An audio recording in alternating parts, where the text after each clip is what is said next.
अच्छा भाई, हम करने जा रहे हैं कैश फ्लो स्टेटमेंट। जब भी कैश फ्लो स्टेटमेंट हम बनाते हैं तो सबसे पहले आप आके जरा एडजस्टमेंट चेक कर लें, क्यों? क्योंकि इससे आपको आसानी रहेगी सवाल सॉल्व करने के लिए और सवाल को समझने के लिए। वो नीचे क्या कह रहा है, हमें वो कह रहा है कि company paid 90,000 for the new piece of machinery. That means कि हमारे पास परचेजेस हुई है और 90,000 की परचेज नहीं, उसने हमें क्लियर कट बता दिया है। ठीक है। मगर अगर हम ऊपर देखते हैं तो यहाँ पे कह रहा है वो लॉस ऑन डिस्पोजल। इसका मतलब है कि इसने कुछ सेल भी किया है। ठीक है, जो कि हमें यहाँ पे मेंशन नहीं है, हमें खुद कैलकुलेट करना होगा। नेक्स्ट वो कह रहा है हमें पास dividend paid during the year total 66,000 and interest paid कितने का, 28,000 का। अच्छा, यहाँ पे इंटरेस्ट पेड वो ऑलरेडी दे रहा है, इंटरेस्ट पेबल कितना है, 28 का। तो हमारे पास ये दोनों चीजें ऑलमोस्ट मैच है, इसका कोई मसला नहीं है।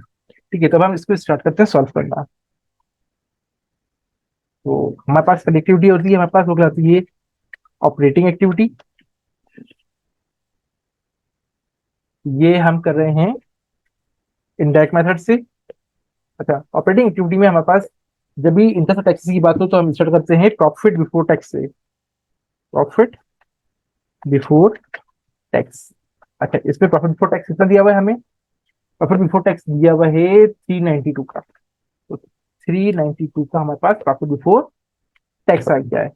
इसके बाद हम क्या कर रहे थे, हम तमाम नॉन कैश बेस्ड आइटम लेते हैं, वो जिसके अंदर कैश फ्लो नहीं हो रहा, मसलन depreciation, amortisation, gain, loss and so on. तो हमारे पास यहाँ पे डेप्रिसिएशन भी नजर आ रहा है और लॉस भी नजर आ रहा है, तो हम इन दोनों को एज इट इज ले लेंगे। डेप्रिसिएशन कितना है हमारे पास, 118 का। तो वो माइनस हुआ होगा इनकम स्टेटमेंट में, तो हम इसको ऐड कर लेंगे, क्योंकि देखिए ये माइनस होकर नजर आ रहा है। हम सिर्फ ये कर रहे हैं कि इसका इफेक्ट को खत्म कर रहे हैं। ठीक है, तो ये माइनस हुआ है तब इसको प्लस कर लेंगे। कितना डेप्रिसिएशन, 118 का डेप्रिसिएशन आ रहा है वहाँ पर। हम लेते हैं, स्टार्ट करते हैं ऑपरेटिंग एक्टिविटी से। तो इसके अंदर हम सबसे पहले जो चीज लेंगे वो है हमारे पास प्रॉफिट बिफोर टैक्स। ठीक है, और प्रॉफिट बिफोर टैक्स हमारे पास आ रहा है, प्रॉफिट बिफोर टैक्स आ रहा है 392 का।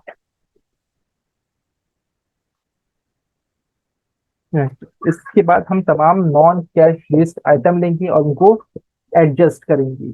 जिसके अंदर हमारे पास आ जाएगा, हमारे पास डेप्रिसिएशन आ जाएगा, हमारे पास एमोटाइजेशन आ जाएगा, हमारे पास लॉस और गेन आ जाएगा। तो हम यहाँ पे डेप्रिसिएशन दे रहे हैं ऑलरेडी 118 का। डेप्रिसिएशन आ गया हमारे पास 118 का। इस तरह से हमारे पास लॉस आ गया, लॉस ऑन सेल आ गया हमारे पास, वो आ गया हमारे पास 18 का। अच्छा, इसके अलावा हमारे पास कोई और एज सच यहाँ पे नहीं है।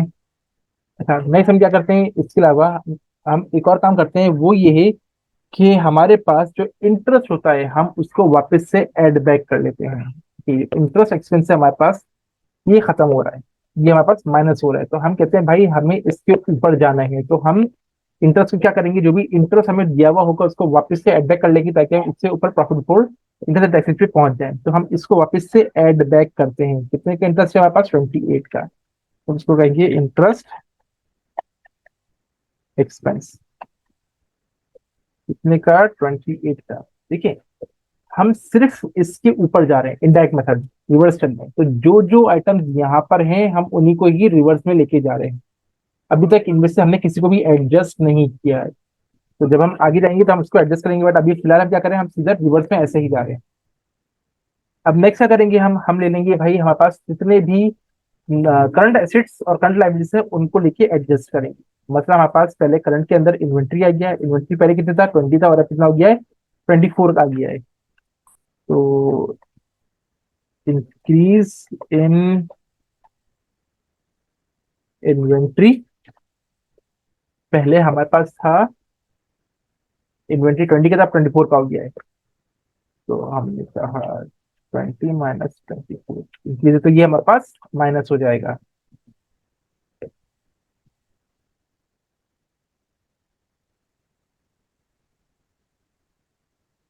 ठीक है, अब इन्वेंट्री के बाद हमारे पास नेक्स्ट जो आइटम आ रहा है वो आ रहा है रिसीवेबल्स।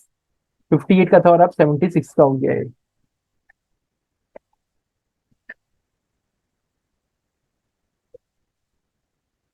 तो हमारे पास 58 से 76 है।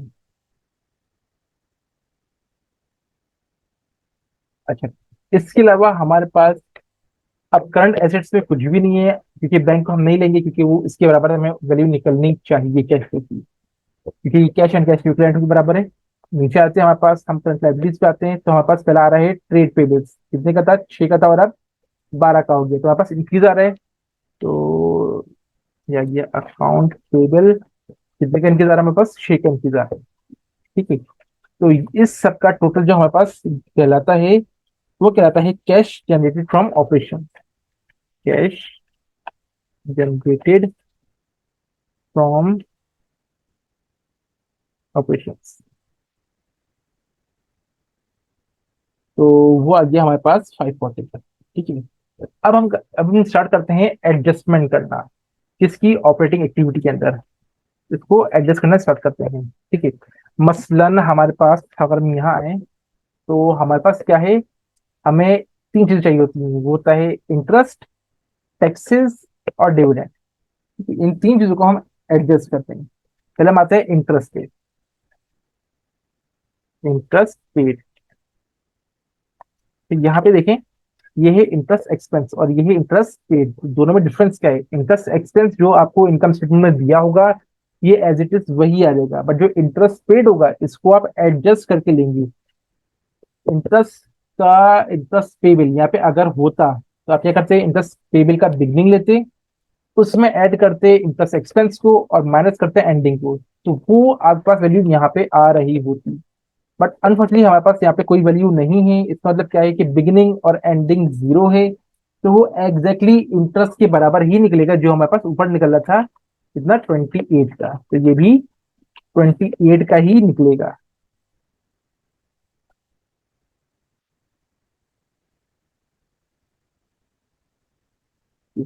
इसके अलावा हमारे पास आता है टैक्स।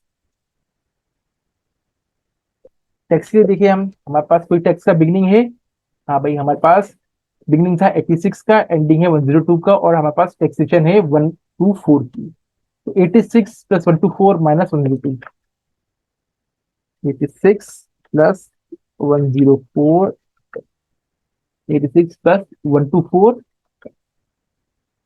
124 माइनस 102, तो बस ये आया 108 का निकल आया। ठीक है, तो टैक्स पेड पेमेंट की है, ये कैश आउटफ्लो है, तो ये भी नेगेटिव आना चाहिए। इस वजह से जो हमारे पास टैक्स पेड निकला है, ये भी हमारे पास नेगेटिव में आना चाहिए। अपने माइनस साइन शुरू में लगा दिए, ये नेगेटिव में आना चाहिए। अच्छा, इसके अलावा हमारे पास जो तीसरी होती है वो होता है डिविडेंड पेड। डिविडेंड पेड हमें यहाँ पे दिया हुआ है क्या, हमें डिविडेंड पेड के बारे में क्या बता रहा है कि डिविडेंड हमें कितना दिया है, वो दिया हुआ है 66,000 का, हमें ये बता रहा है। तो क्या किया हमारे पास, डिविडेंड पेड कितने का गया, -66,000 का। ठीक है, अब हमें निकालना है टोटल, इक्वल इन सबका टोटल ले लेते हैं। तो ये क्या आ गया मेरे पास, net cash flow from operating activity, तो ये निकला है हमारे पास, cash flow from operating activity निकल आया है। अच्छा, नेक्स्ट बात हम क्या करते हैं, हम करते हैं investing activity.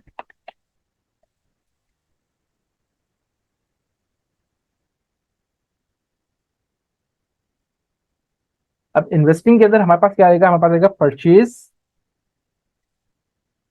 Of fix asset.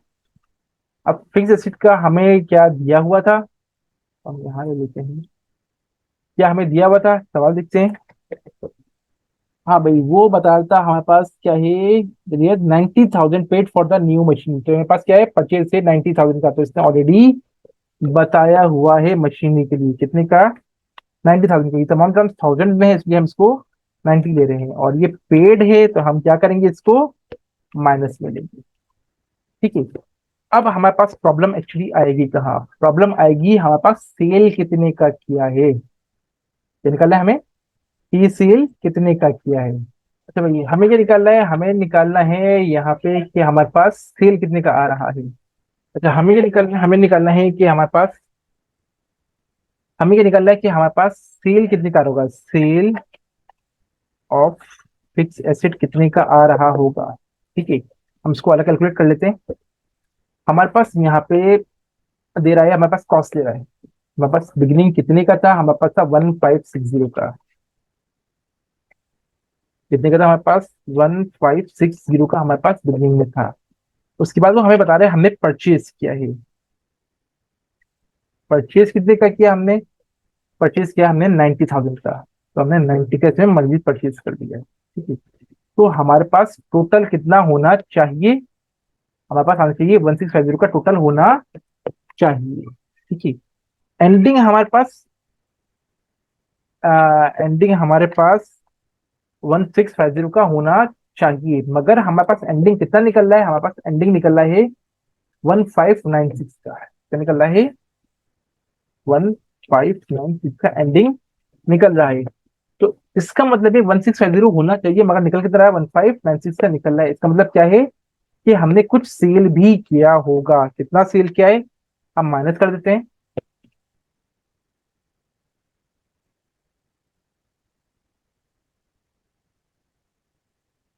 क्या निकला है हमारे पास, ये निकल आया सेल के भाई हमने इतने का सेल किया होगा, मगर ये क्या है, ये वो कॉस्ट है।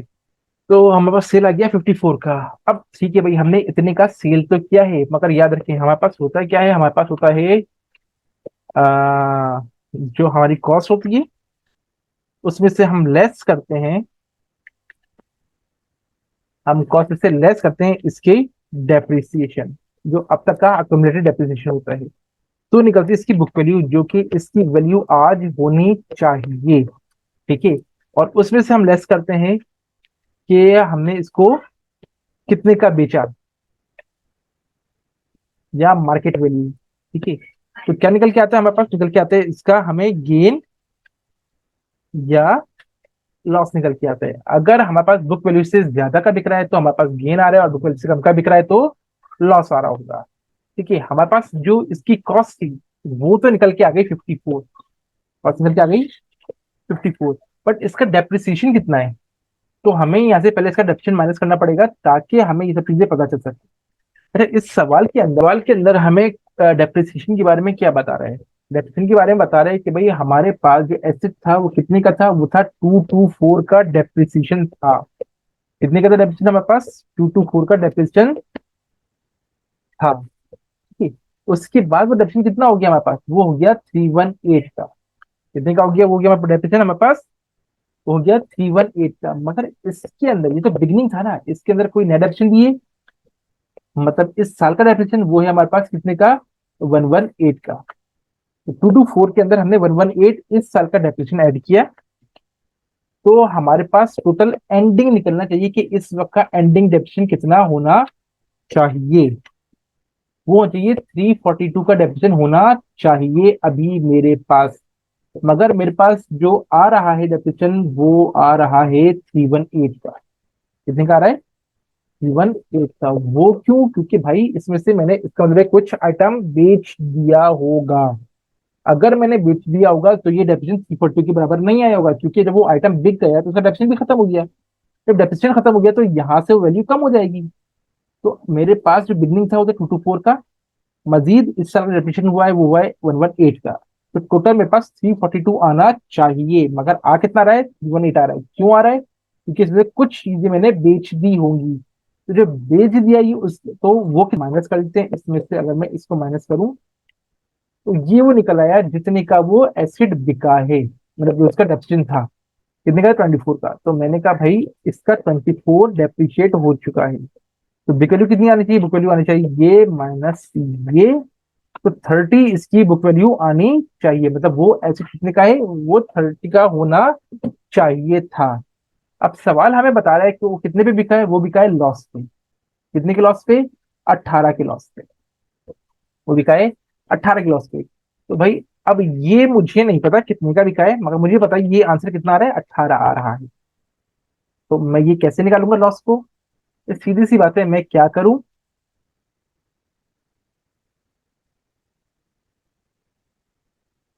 मैं अगर बुक वैल्यू के अंदर ये बुक वैल्यू के अंदर से ये गेन माइनस या लॉस माइनस कर दूं, बुक वैल्यू में से अगर मैं ये लॉस माइनस कर दूं तो क्या निकल आएगा कि मैंने कितने का बेचा।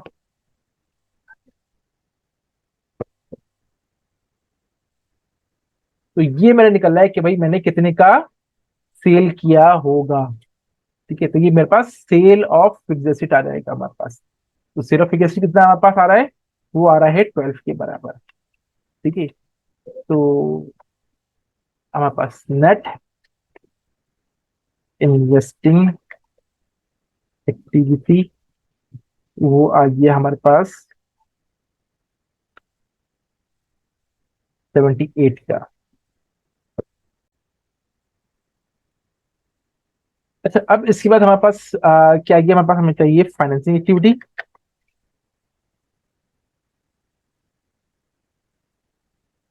अब फाइनेंसिंग एक्टिविटी के लिए मुझे क्या चाहिए होगा, हम आ जाएंगे इक्विटी और डेट के ऊपर। तो इक्विटी के अंदर हमारे पास शेयर्स हैं। अब शेयर हमारे पास दो चीजें, एक है शेयर कैपिटल और एक है शेयर प्रीमियम।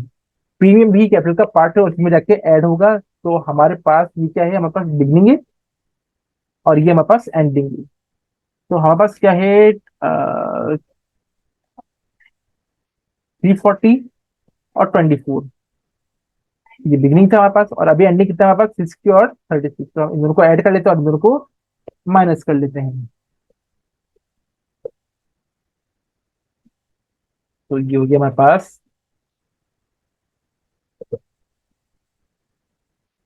शेयर्स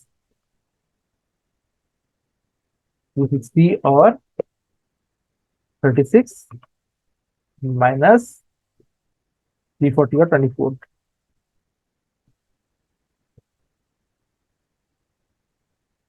32 का हमारे पास ये शेयर्स इशुएंस आ गई है। इसी तरह से हमारे पास हम नेक्स्ट आते हैं, हमारे पास है नॉन लोन। कितने का था हमारे पास, 500 का लोन था। इसमें से हमारे पास 200 का रह गया है। दैट मीन्स कि हमने 300 की पेमेंट कर दी है। तो हमने कहा भाई लॉन्ग टर्म लोन, और वो था हमारे पास 500 का था, 500 का था। और इसमें से हमने 200 की पेमेंट कर दी है। तो हमारे पास वो 200 रह गया, तो 300 की हमारे पास लाइबिलिटी आ रही, ओ आ रहे हुए। कहाँ गया कहाँ गया, लॉन्ग टर्म लोन।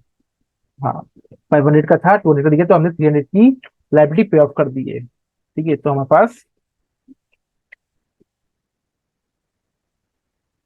ये आ गया net cash flow from financing activity. ठीक है, इसके बाद हम बिगिनिंग ऐड कर लेंगे।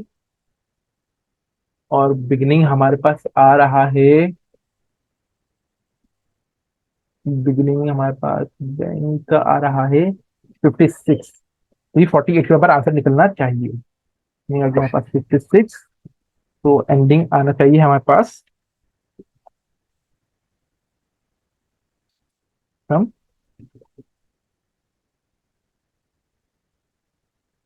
48 के बराबर हमारे पास आ रहा है। हम इसको वेरीफाई करते हैं। तो हमारे पास ये 48 के बराबर आना चाहिए था। ये दोनों मैच हो गए, तो इसका मतलब हमने कैश फ्लो में सही किया हुआ है।